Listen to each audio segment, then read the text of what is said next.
Para sa karamihan, problema ang pagtaas presyo ng bilihin.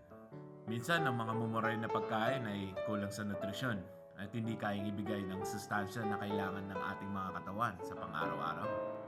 Pataas ng pataas ang bilihin. Walang usad pa rin ang sweldo. Pahirap ng pahirap, lalo makabili ng abot kaya at masustansyang sangkap. Paano na ang mga kailangan ng ating katawan para manatiling maganda ang ating kalusugan kung hindi kadalasan hindi abot kaya ang ating masustansyang pagkain? Mananatili ba na ang sariwa, masustansya at malinis na pagkain ay para sa mga may kaya lang?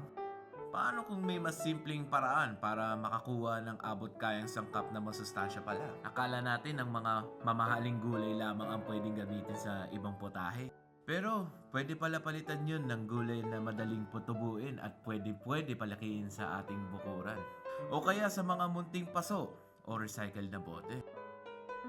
Sa Ani at Tapag website, dito nyo malalaman kung ano-ano ang mga benepisyo sa pagkonsumo, kung saan mahahanap, paano palalakihin sa ating mga bakuran at iba't ibang paraan kung paano lulutuin ang lagikway, kulitis, at talino.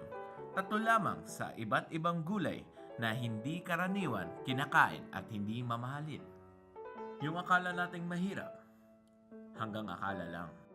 Mula ani hanggat paghapag.